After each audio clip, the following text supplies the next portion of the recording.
Dear friends, next chapter is ecosystem. Eco means house, dwelling place, and logos means study, to study. Ecology म्हणजे study of house. House म्हणजे समजा घर, घरात काय अनेक जण राहतात, त्यांची एकमेकाबरोबर इंटरॅक्शन असते, त्याचबरोबर त्यांची या फिजिकल एन्व्हायरमेंट बरोबर सुद्धा इंटरॅक्शन असते. यांचा स्टडी करणे म्हणजे इकॉलॉजी. या इकॉलॉजीला पूर्वी इथॉलॉजी नाव होतं, नंतर हेक्झिकॉलॉजी नाव दिलं गेलं.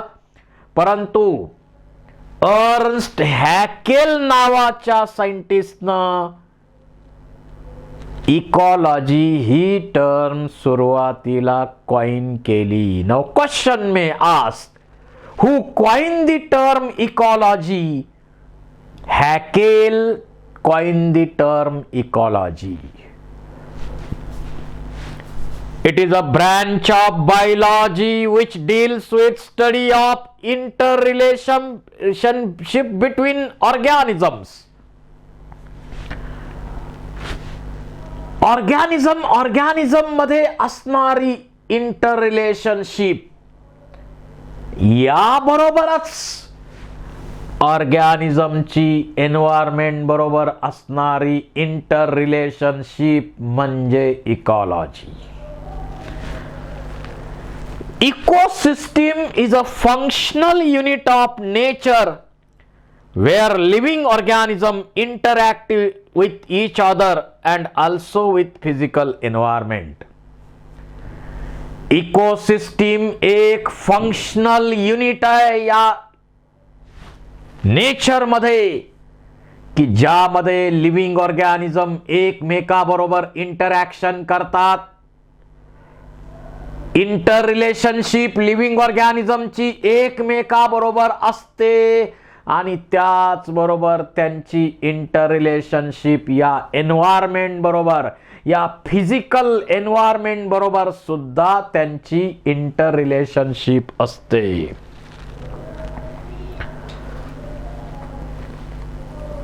इकोसिस्टम अनेक टाईपच्या आहेत. टेरेस्ट्रियल इकोसिस्टम, जसं टेरेस्ट्रियल इकोसिस्टम चा विचार केला, डेझर्ट इकोसिस्टम आहे, ग्रासलँड इकोसिस्टम आहे, फॉरेस्ट इकोसिस्टम आहे.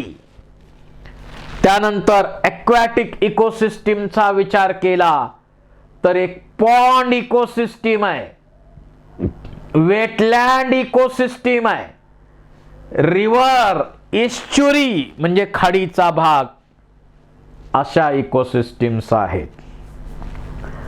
मॅनमेड इकोसिस्टमचा विचार केला तर क्रॉप फील्ड, आपण एखादं पीक एखाद्या जमिनीच्या प्लॉट मध्ये कल्टिवेट करतो,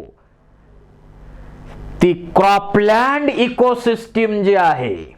किंवा आपण फिश ठेवतो ॲक्वेरियम मध्ये, ॲक्वेरियम ही सुद्धा मॅनमेड इकोसिस्टम आहे. म्हणजे टेरेस्ट्रियल इकोसिस्टम्स आहेत, अनेक टाईपच्या ॲक्वॅटिक इकोसिस्टम्स आहेत आणि मॅनमेड इकोसिस्टम सुद्धा आहेत. Entire biosphere is regarded as global ecosystem. पूर्ण सजीव सृष्टी ही सुद्धा एक सर्वात मोठी इकोसिस्टम आहे. In ecosystem, biotic and abiotic component interact and functions as a unit. जशी एक पॉन्ड इकोसिस्टम घेतली तर त्याच्यामध्ये बायोटिक कंपोनंट आणि अबायोटिक कंपोनंट एकमेकाबरोबर इंटरॅक्ट करतात.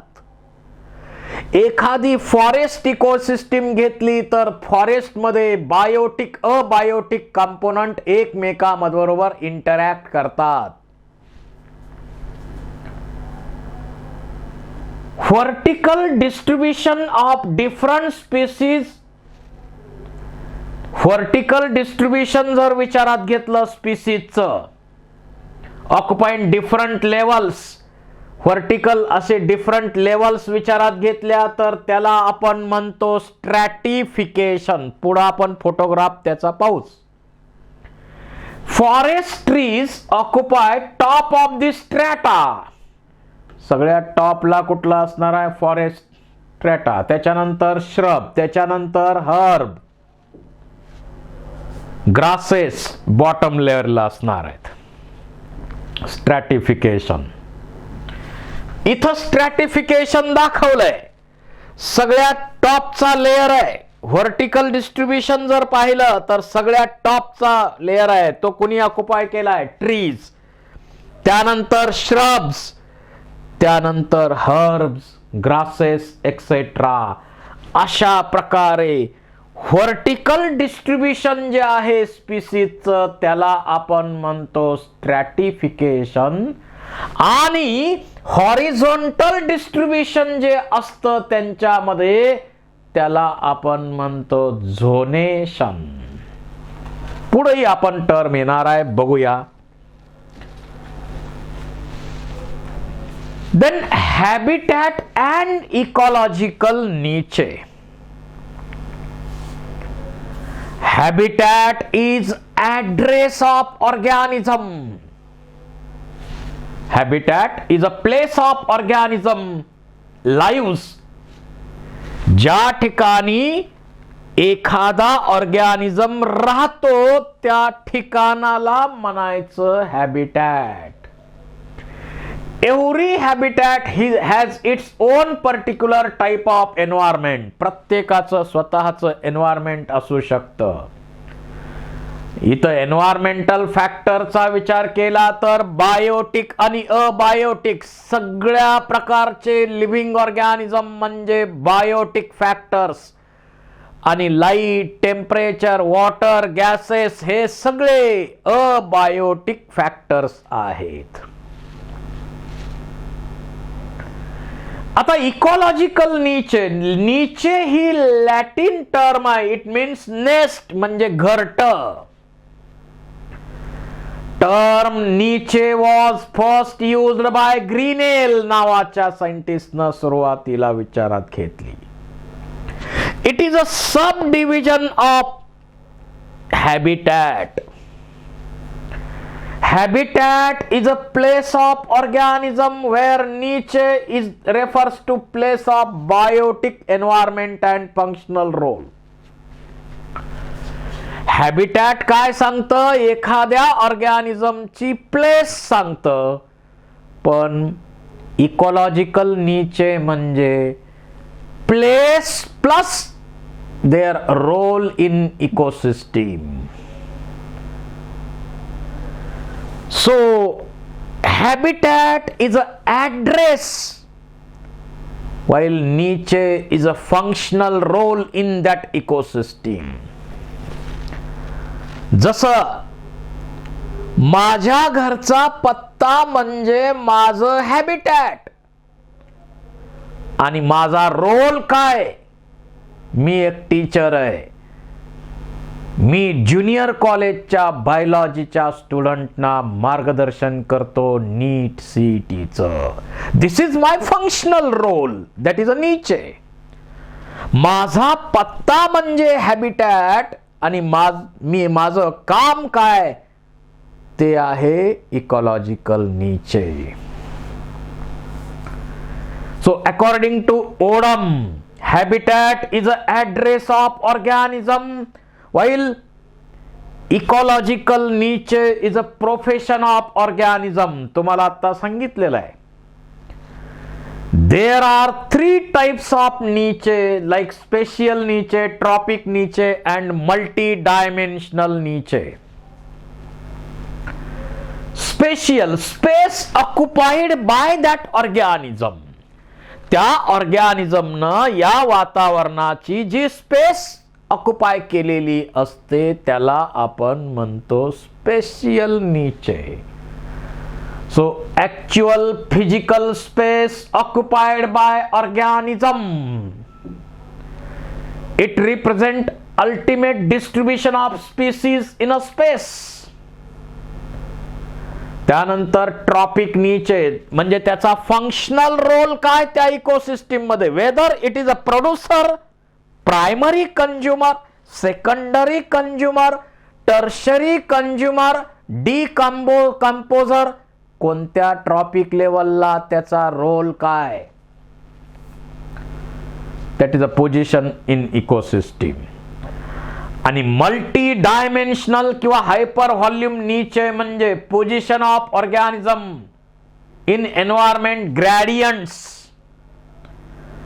जसं एक्झाम्पल दिलेले आहेत, ॲक्वॅटिक बग्स लाईक नोटोनेटा स्पीसीज आणि कोरिक्झा लिव्ज शॅलो वॉटर. दोघंही तिथंच राहतात, दोघंही शॅलो वॉटर मध्येच राहतात.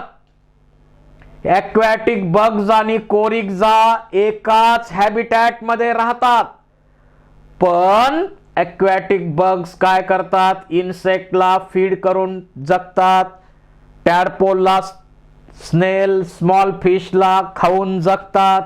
परंतु कोरिक्झा जे आहेत ते डिकेइंग डेड ऑर्गॅनिक मॅटर वरती जगतात. हॅबिटॅट सेम दिसतं इथं, पण फंक्शनल रोल वेगळे आहेत. स्मॉल ॲनिमल्सना खाऊन हे ॲक्वॅटिक बग जगतात, परंतु कोरिक्झा जे आहेत ते डेड ऑर्गॅनिक मॅटर वरती जगतात. फंक्शनल रोल डिफरंट आहेत. जसं एक्झाम्पल पहा, cats and wolves have same ecological niche because both feeds on screw and rats. यांचं इकॉलॉजिकल नीचे सेम आहे, परंतु त्यांचं हॅबिटॅट, आता मांजरं कुठं राहतात, डोमेस्टिक एरियामध्ये राहतात. वूल हे झाडावर राहणारा प्राणी आहे, परंतु यांचं फूड सेम आहे. Zebra and African lion both occurs in tropical grassland. हे दोन्ही ट्रॉपिकल ग्रासलँडच्या ठिकाणी राहतात, परंतु झेब्रा काय करतो, ग्रास खातो आणि लायन कार्निव्होरस आहे. असे या हॅबिटॅट आणि नीचेचे अनेक एक्झाम्पल आपल्याला सांगता येतील. इम्पॉर्टन्स काय, it helps to understand place of organism, behaviour, how to it transform energy, response to physical and biotic environment. त्याची ऍक्च्युअल प्लेस काय, त्याची ट्रॉपिक लेवल नेमकी काय, whether it is a primary consumer, secondary consumer, tertiary consumer, quaternary consumer, producer, कुठल्या लेवलला आहे तो, कोण कुणापासून कसा एनर्जी ट्रान्सफॉर्मेशन होतंय, या सर्वांचा स्टडी आपल्याला करता येतो इकॉलॉजिकल नीचेच्या सहाय्याने. It helps to understand difference between the species at same place or different places.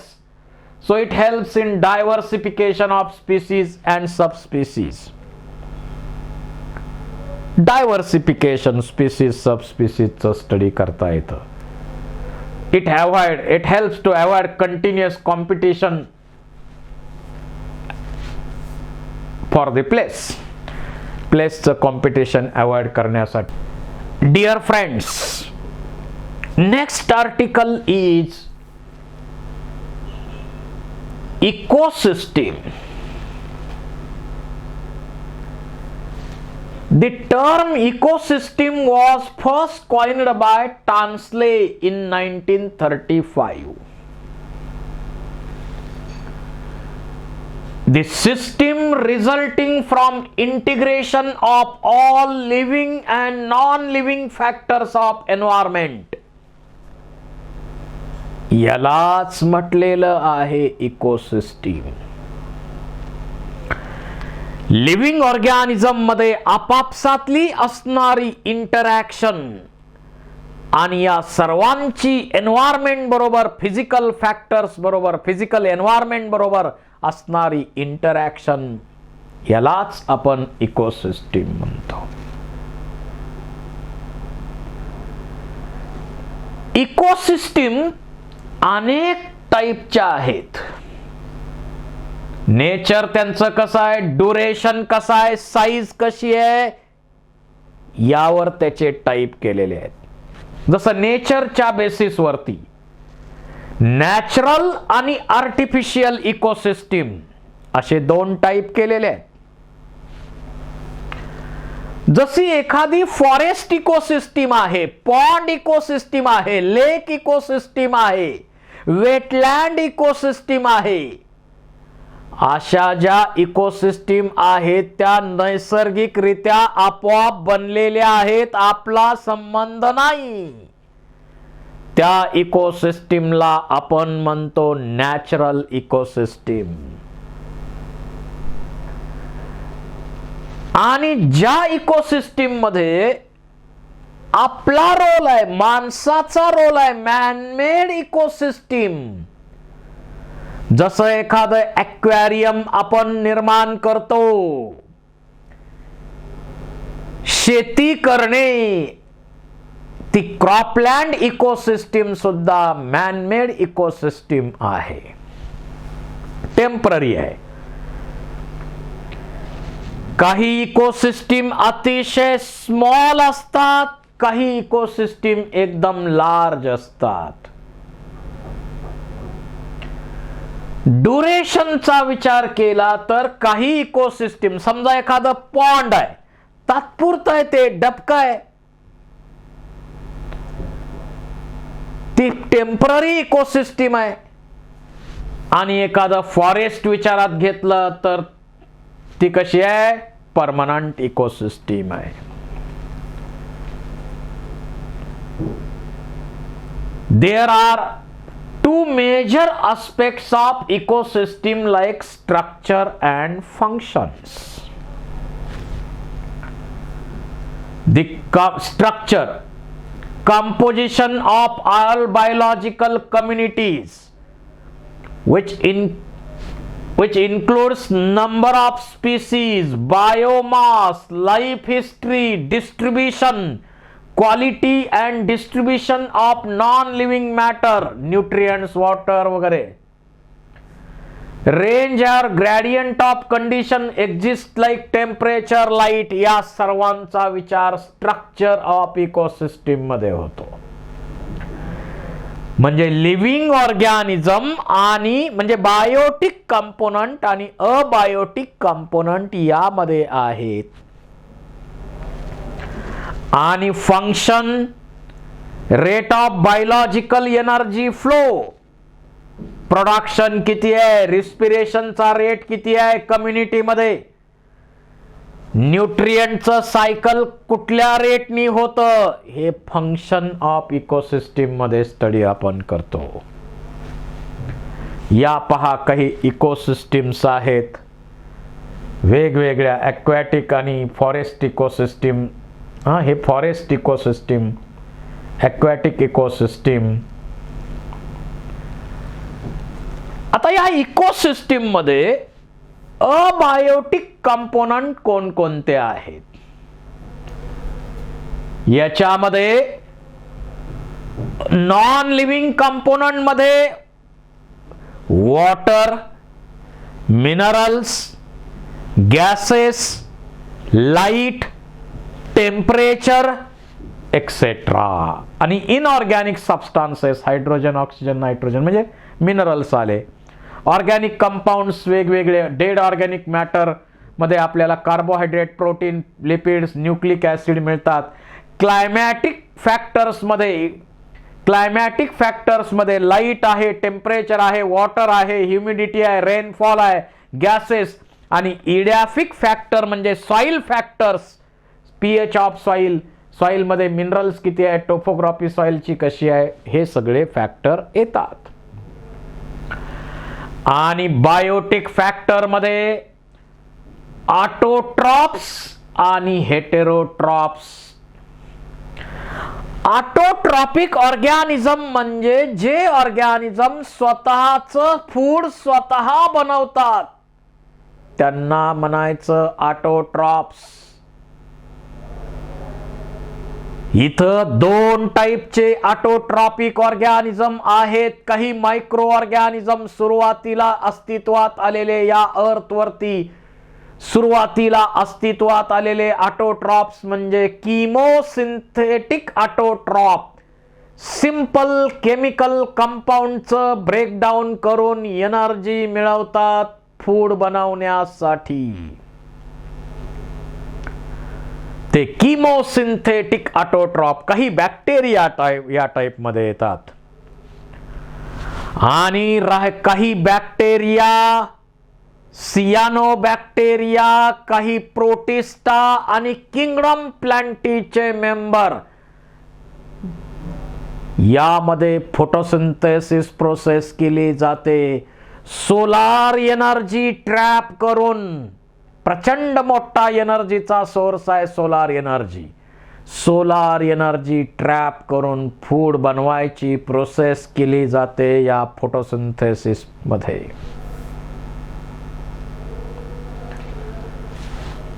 आणि फोटोसिंथेसिस प्रोसेस मध्ये सूर्याची एनर्जी ट्रॅप केली जाते. CO2 वॉटर रॉ मटेरियलचा उपयोग करून फूड बनवलं जातं.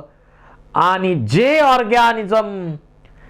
ऑर्गॅनिझम ऑटोट्रॉपिक आहेत त्यांनाच आपण म्हणतो. तेच सर्वांचे प्रत्यक्ष अप्रत्यक्ष अन्नदाता आहेत. मेन प्रोड्युसर आहेत इकोसिस्टीमचे. तर स्वतःच फूड बनवणारे आणि त्यांच्यावर अवलंबून असणाऱ्यांचं पण बनवणारे हेच ऑर्गॅनिझम म्हणजे autotrophs. Ecological point of view न यांना आपण म्हणणार आहोत प्रोड्युसर्स ऑफ द इकोसिस्टीम. त्यानंतर कंझ्युमर्स किंवा हेटेरोट्रॉपिक ऑर्गॅनिझम्स जे फूड साठी दुसऱ्यावर अवलंबून आहेत. मग ते प्रोड्युसर वरती असतील किंवा इतरांवरती असतील, इतर कंझ्युमर वरती. हे सगळे हेटेरोट्रॉपिक आहेत कारण ते आणि फूड स्वतः बनवू शकत नाहीत. आणि त्यांना कंझ्युमर म्हणायचं कारण ते दुसऱ्याकडून फूड मिळवतात. यामध्ये मॅक्रो कंझ्युमर्स येतात म्हणजे ॲनिमल्स येतात. त्यामध्ये मॅक्रो आणि मायक्रो, त्यातला मॅक्रो टाईप मध्ये primary consumer, secondary consumer, tertiary consumer, quaternary consumers येतात. ती इकोसिस्टीम कशी आहे यावर थोडे टाईप मागं पुढं होतील, कमी जास्त होतील. जे ऑर्गॅनिझम, जे ॲनिमल्स प्लांटचे पार्ट्स खाऊन जगतात, प्लांट वरती जगतात, प्रोड्युसर वरती डायरेक्ट जगतात, ते मस्त असतात प्रायमरी कंझ्युमर्स. त्यांनाच प्लांटला खाऊन जगतात म्हणून त्यांनाच नाव दिलेलं आहे हर्बिव्होर्स. चारा खाऊन जगणारे, प्लांट खाऊन जगणारे. जसं हरिण आहे, काळवीट आहे, हे सगळे प्लांटला खाऊन जगणारे आहेत. शेळ्या, मेंढ्या हे सगळं प्लांटला खाऊन जगणार आहेत, चारा खाऊन जगणारे आहेत. आणि जे अशा प्रकारे प्रोड्युसरला खाऊन जगतात ते सगळे हर्बिव्होर्स किंवा त्यांना आपण म्हणूया प्रायमरी कंझ्युमर्स. नंतर आता एक्झाम्पल पहा. Rabbit, insect, deer, cattle, rat herbivores आहेत.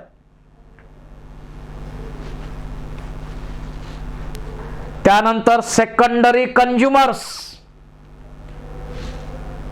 त्यांना प्रायमरी कार्निव्होर सुद्धा म्हणता येतं कारण ते हर्बिव्होर्सला खाऊन जगतात.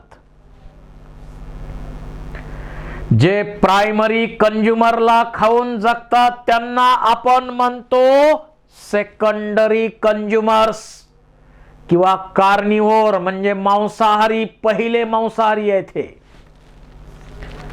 फॉर एक्झाम्पल फ्रॉग्स असतील, स्मॉल फिश असतील, वॉटर बग्स असतील, हे सगळे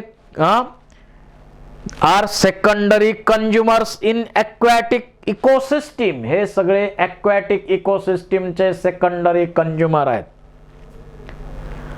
फॉक्स, कॅट, स्नेक्स हे टेरेस्ट्रियल इकोसिस्टीम मधले सेकंडरी कंझ्युमर आहेत. त्यानंतर टर्शरी कंझ्युमर्स, जे यांना आपण सेकंडरी कार्निव्होर सुद्धा म्हणतो. जे सेकंडरी कंझ्युमर वरती जगतात त्यांना म्हणायचं टर्शरी कंझ्युमर.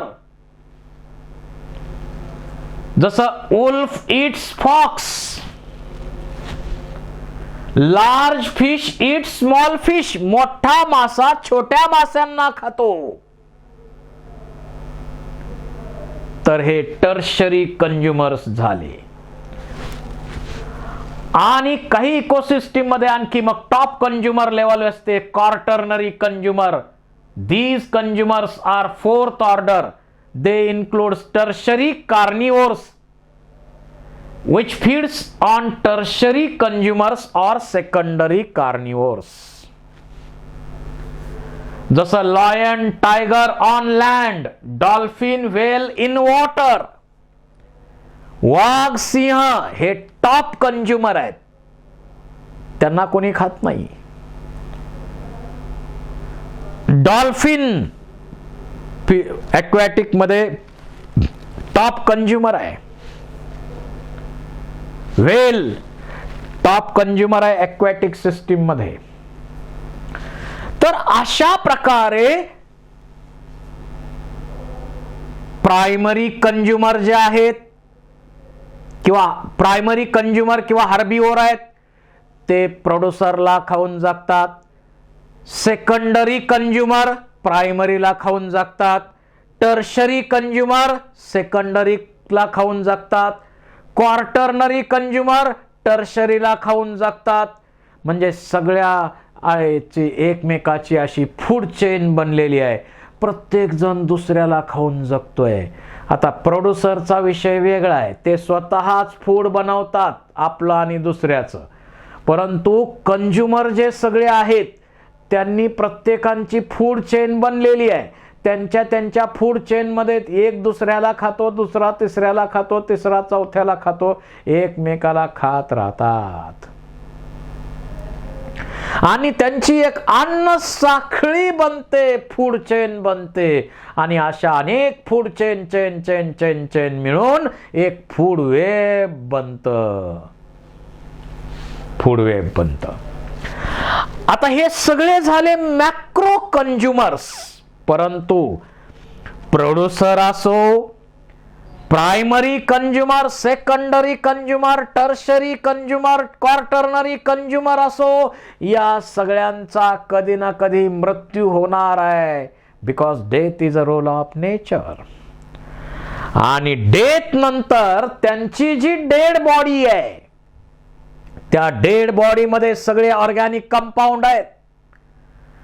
त्याचं ब्रेकडाऊन करण्यासाठी जे छोटे छोटे कंझ्युमर्स काम करतात त्यांना मायक्रो कंझ्युमर किंवा डिकंपोजर असं आपण म्हणतो.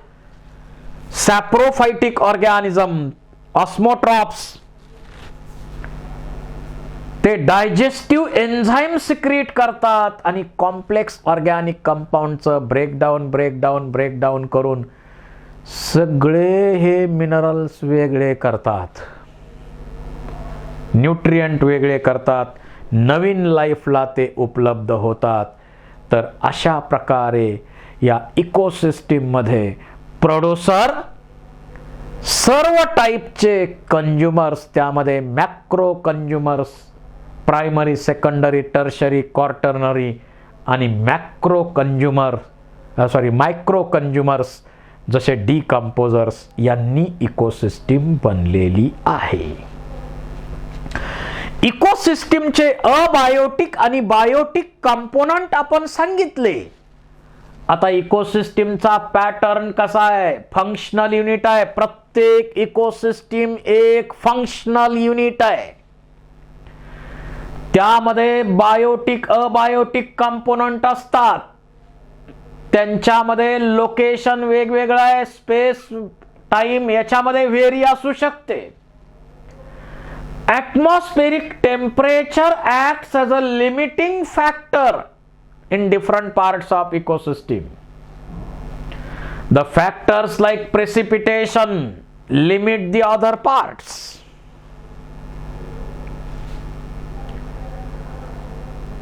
Due to such variation, spatial space pattern arises in different to recognize pattern as spatial pattern. एक म्हणजे zonation. This type of pattern occurs in horizontal along the ground. Density and distribution of species varies along horizontal gradient. पहा इथं झोनेशन या ठिकाणी असं horizontal pattern जो आहे त्याच्यामुळं त्या स्पीसीजची डेन्सिटी किती आहे, डिस्ट्रीब्युशन किती डेन्स आहे ते आपल्याला समजतं. आणि stratification patterns occurs vertically determined by height of organism. जसं इथं जर पाहिलं आपण तर स्ट्रॅटिफिकेशन दिसतं इथं. या स्ट्रॅटिफिकेशन मध्ये ट्रीज दिसतात टॉल, त्यानंतर श्रब दिसतात, त्यानंतर हर्ब्स आहेत. म्हणजे वेगवेगळे स्ट्रॅटा किंवा लेयर्स आपल्याला या इकोसिस्टीम मध्ये दिसतात स्ट्रॅटिफिकेशन मध्ये. आणि झोनेशन मध्ये पाहिलं तर बघा डेन्सिटी प्रत्येक स्पीसीजचं असं हॉरिझॉन्टल ग्रेडियंट डिस्ट्रीब्युशन कसं आहे ते आपल्याला समजतं.